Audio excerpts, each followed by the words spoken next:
Righto, fuel tap time. We've got fuel pouring out of this tap, and not this tap. So just come off the standard, so they're off the 26 litre fuel tank. We'll pull it down. We'll go through, pull it down, pitfalls of what there are, what there isn't, and what's in them. These are dry, so we're getting fuels pouring, coming through here, into your system in here, and your fuel comes out here. But when won't do that.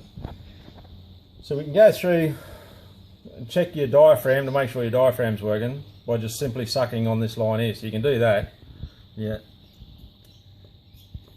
You can feel that clicking inside. So we know the diaphragm works, because if it didn't click, it wouldn't be working. So we'll go through, pull it apart, and we'll see what's going on. When you test them, you can test them by just sucking through here, but make sure they're dry before you do that, because otherwise you're going to get gut full of fuel. If you can, you can always blow air through it, but you shouldn't be able to suck air back in this way.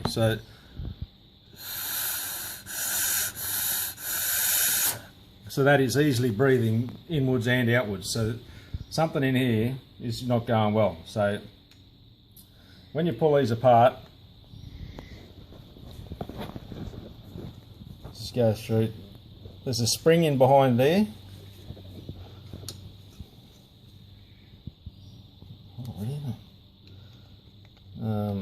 There's a few little things and bits and pieces that you got to look for.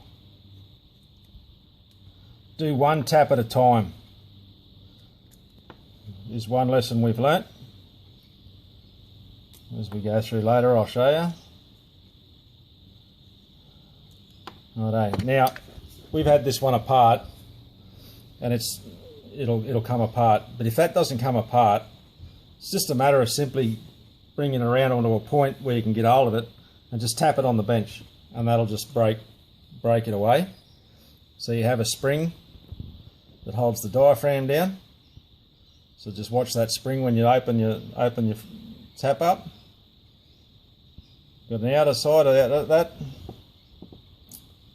You have a diaphragm. Now this is where you will find you'll need a really fine screwdriver or a Stanley knife, because when you bump the bench, one of these will come off, but it's pot luck as to which one. So the diaphragm itself is a very, very, very fine layer of rubber. So you've got to be really careful about how you go getting that off. With a Stanley knife, use a Stanley knife, and don't hold it flat, but hold it up so that one of your angles is against the face, and you'll be able to slice it through. Don't hold it flat like that. You'll have to hold it up at an angle and slide the knife around underneath the diaphragm to get it out. And then that's a matter of all it is there, that diaphragm. It's got a tiny little O-ring on the bottom of it, and that sits down in that seat in there. So that's pretty much the back of it. That's the diaphragm. We come around to the fuel tap, being gentle of the other. And they're just two small screws, pop that off.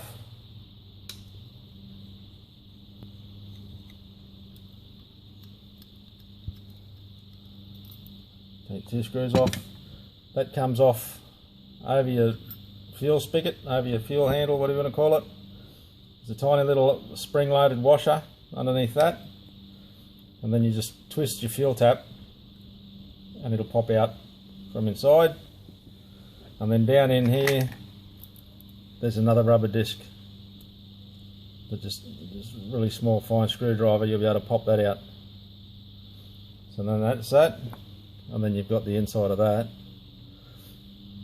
This here, your fuel mesh will come out. You need to be careful. All you can do really is grab hold of it. Careful how you grab hold of it.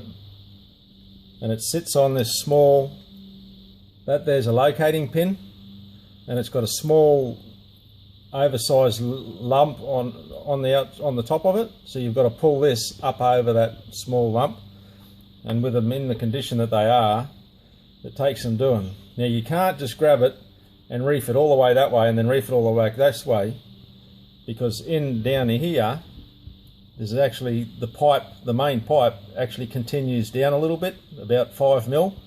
So if you just yank it, so yeah, be careful of this.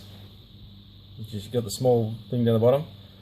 If you grab hold of it and twist it, you've got to put some power into it. There you go, and you just pull it off. That's the small bit that I was saying, that if you reef it like that, you will tear that off the bottom. So just neatly pull that through there, and then you come off the bottom. There's another set up off the bottom here.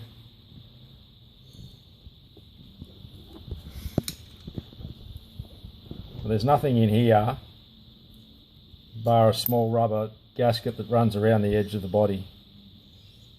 So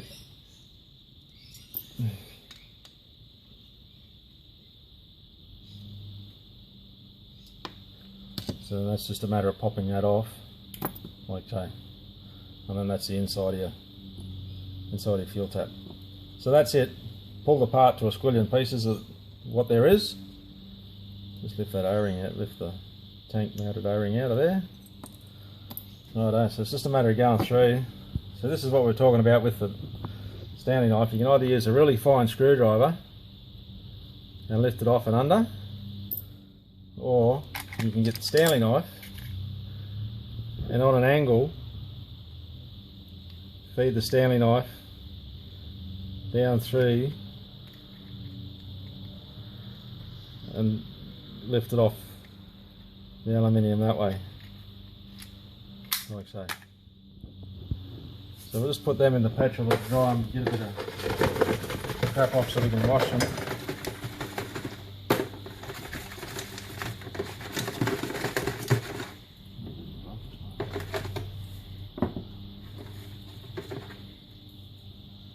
So that's cleaned up. You can see in the centre where the initial O-ring's sitting, it's fairly clean, but that O-ring, this is the diaphragm in here, so that's what's supposed to happen, is that small O-ring seats down inside there and the spring holds that together, so that when you breathe or when your engine's running, it pulls that, it does that, and that just moves that O-ring off the seat. So that's what's going. But to be able to suck through that, like we did, something in here, more than likely that will be gone. Just that little seat or the rubbish inside it.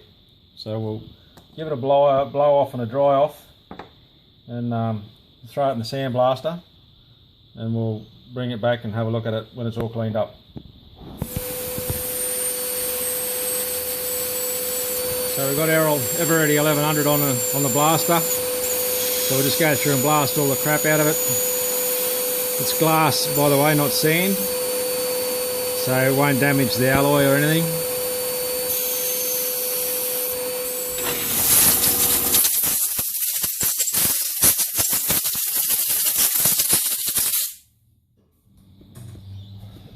Righto, so that's all of them cleaned up.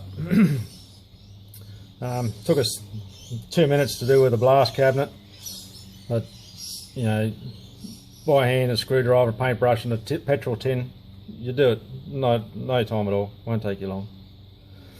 Righto, to put them back together, what we're checking for, if fuel's pouring out everywhere, that's the kit you're chasing.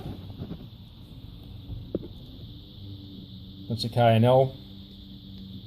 As good as any other, I suppose. I found they're alright. So that comes with all the rubbers you need, all your new tank mount rubbers, your rubber discs, your diaphragms, new gasket at the base here, you know, a new seal for around your fuel tap itself, so that they're all there. So we've cleaned that up pretty much. We've cleaned that up. Cleaning your feet, that there can give you some problems. Your fuel tap, your rubber disc, where it sits like that, and where it sits inside your fuel tap like that. You can get some troubles there. Primarily, don't know whether I've got a really bad one, but if you get small stones and small crap inside you, when you turn your fuel tap around, you will actually chew these ribbed edges here off. Like that's a small ridge there on all of them. You will actually get, they will actually chop up pretty bad. I've seen them pretty bad. So that can be some of your problem.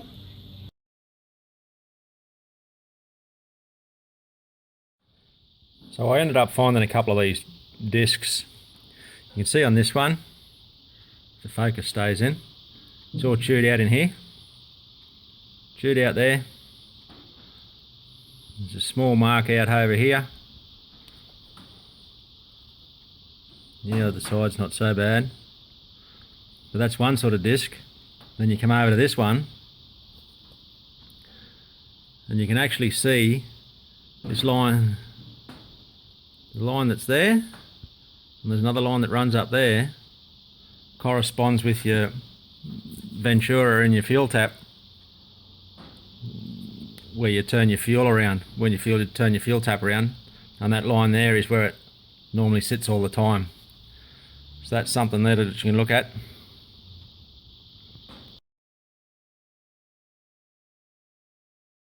These, and the other problem can be your face of your tap can get really pitted and badly damaged as well. Now, to clean that up, all you need is a bit of 2400, 1200, bit of wet and dry. I use oil and just do that until you shine it up and get it to a nice flat surface again. Pretty simple, no issues there. Don't use your bench top. Use a sheet of glass, put it on your window on your shed, and just don't just use your bench top like that, because you won't get polished, you won't get a flat surface, so it's got to be glass. So this is what we're talking about, cleaning them up a little bit. Get yourself a piece of glass. This is on a glass cabinet. I just use a little drip of oil, won't need much. Just drop them on there.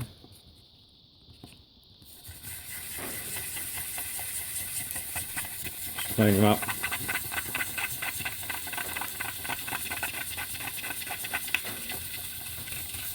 This is 800 paper. You could probably use something a lot finer if you needed to.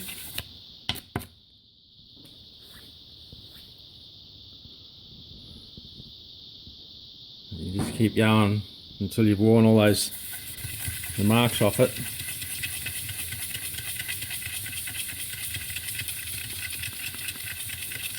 Won't take long.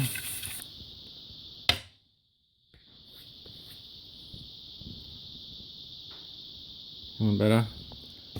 Just grab a new piece of tape.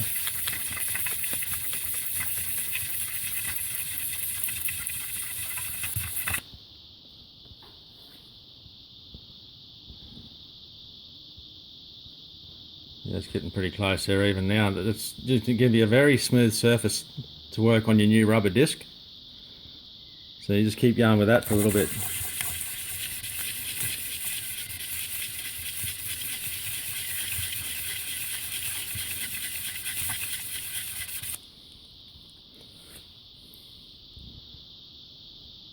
That'd almost be good enough to stick in. Just put him back in there now. You can do that too with where your diaphragm surfaces meet. If you're not real happy with the condition of your surface, where your small rubber diaphragm sits, you could probably give them a touch up too. It's not going to hurt. Just take that little tiny bit of electrolysis pitting and that off the surfaces.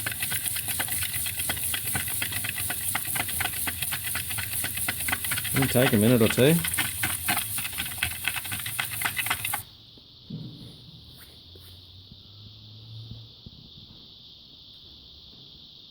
You see it's picking the high spots up there.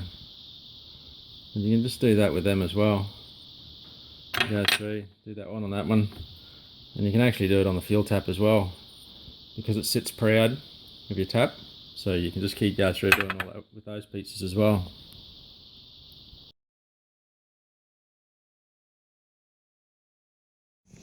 And one thing, as we're putting it back together, one thing to check, this small brass on your vacuum, that is a one-way valve. Right, so you should be able to suck on it, but you shouldn't be able to blow through it. If you can blow through it, it's cactus. But you can't blow through it. So that's a one-way valve. Something to check before you go too far.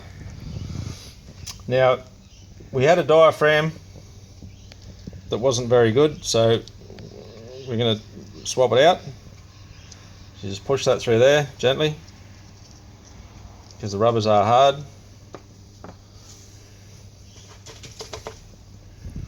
Just clean it up. We're going to replace it with another diaphragm. Again, only goes together one way. Now, this is a used diaphragm for the purpose of the video, so I've already used my brand new one. That disc sits in that inset, so you need to be careful which way you go about putting your diaphragm into over your disc. So if you fold the rubber up, it's like so, and then just feed that through, making sure you get the disc the right way around. Pop it through there, and just gently feed that back through. Bob's your uncle, job's done. Simple as that. So it doesn't matter which way you put the thing back together, it doesn't really matter. I've got a hold of it, so we will now. Now, this tiny hole here in the end of your vent, in the end of the back of your fuel tap, is to atmosphere. So that just allows the air to come in here behind your diaphragm, so it can move without causing suction and dragging fuel. The other thing you can do with your seat, where your diaphragm sits inside on that small face down the bottom there, is grab your Dremel and put a cotton tip on the end of it. And if your face is looking a little bit like your O-ring face is looking a little sad, you can just give him a little bit of a touch up with your Dremel. Don't spend a lot of time in there.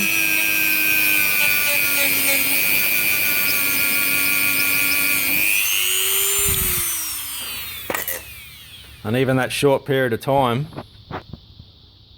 has brought that face up to be nice and smooth. So you can try that as well.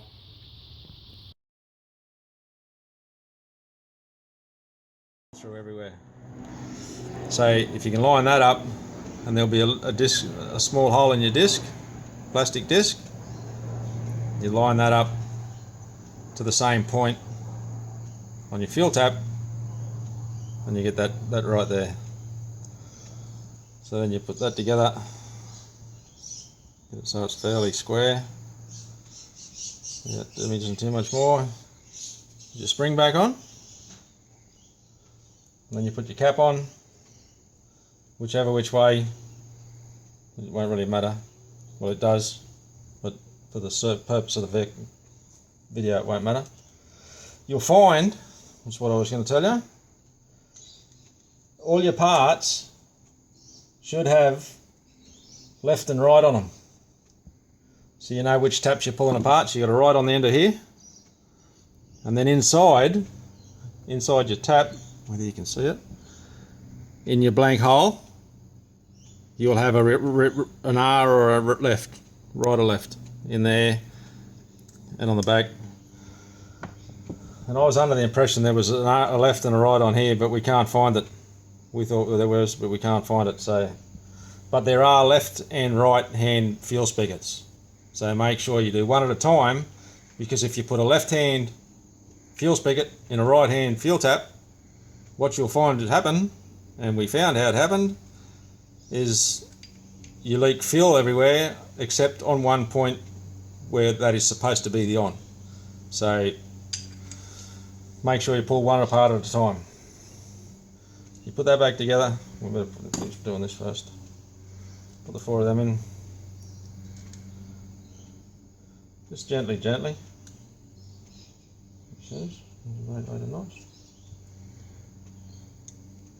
Making sure you don't cross any threads or anything.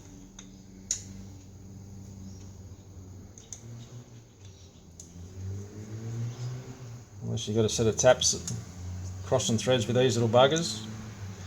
It's painful trying to get them to do any other which way.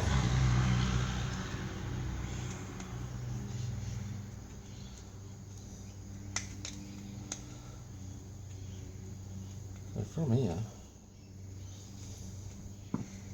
so if we put this back on, it's supposed to go. You just tap so it runs the right way. Can only go on one way, of course. It's 2 tap, 2 long tapered head bolts go in, 2 shorter Phillips heads. You can't mix them up.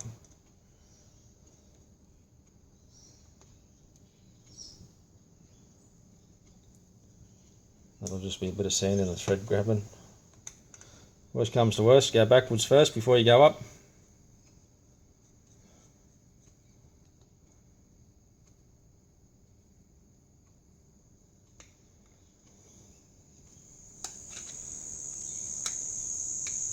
Time to do, but it does.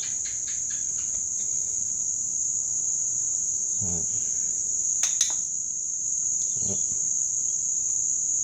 going to speed this bit up anyway. Oh yeah? There. Okay. Righto.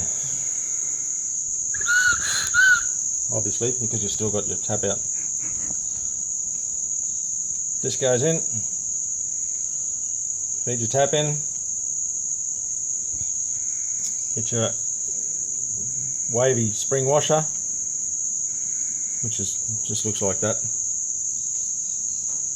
So then it goes in when you put it on, just squashes flat. Now you can, with these, you've got prime, reserve, on. You can make an off, and it's been done on this fuel tap. So if you look at this, you've got that small on the edge on the, what you call it, a faceplate. Yeah, but that little lip just to stop your tap going around the corner. So that stops you going around from to there. That stops. If you take that off, like this one here has been done, you have prime, reserve. That is off. Now, if you've got your fuel tank on there, as you can see, it's a little bit tight. But if you take it to there, that is still off. So, taking that small little bump off your base plate will give you an off position on your fuel tap. So, put that back in there. On there. Down there.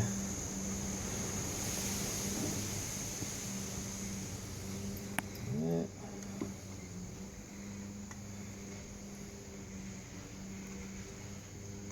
Don't ever do one screw up and then the other,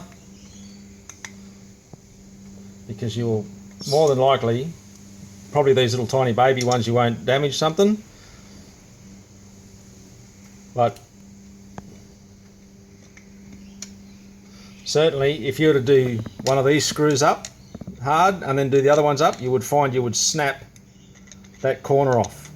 So always go through and do them up, nip them, but don't do them up tight until you've done that. So there you go, already. So you can't suck that through, but you can blow. So what was wrong with it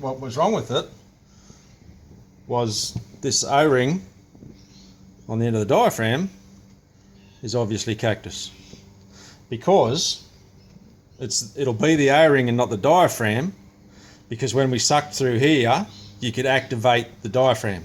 So it wasn't the diaphragm leaking so much as the O-ring not seating in its seat like it does there now. So you can feel that actuating moving in and out, and you can blow, but you can't suck it out. So there you go.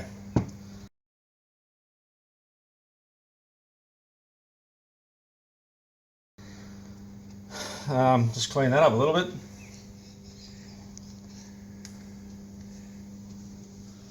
And it just pushes on. That's the small, in the light maybe. You can see that small little raised piece, small lip there. That's what you're lifting the plastic over.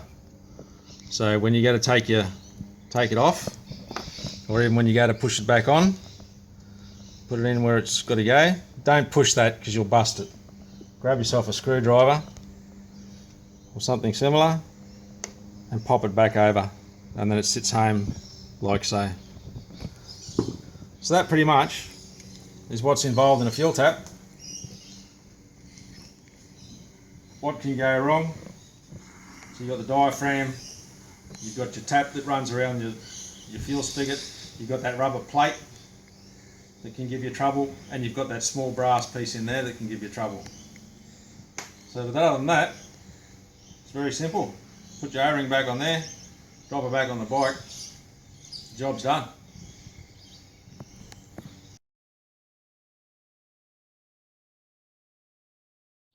So you end up with a box full of taps.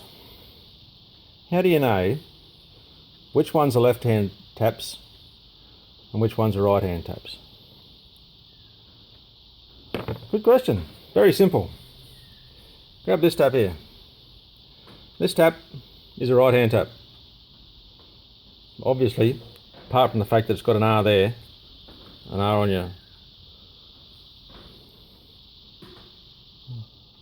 your plate, and it's got an R on the back. But without them, you look at your stalk, look at your filter stalk. From there up is the main part of your tank, and from there down is the reserve. So when your fuel gets down to this point here, that's where you have to sweep it over to reserve. So this is a right-hand tank because it will sit that way on the bike, because your tank will lean that little bit to the back. So that is a right-hand fuel tap, which will make this tap here a left-hand fuel tap, because it will sit on the bike like that with your main amount of fuel tank, your little reserve pipe filter on the back. So that will be your left-hand fuel tank.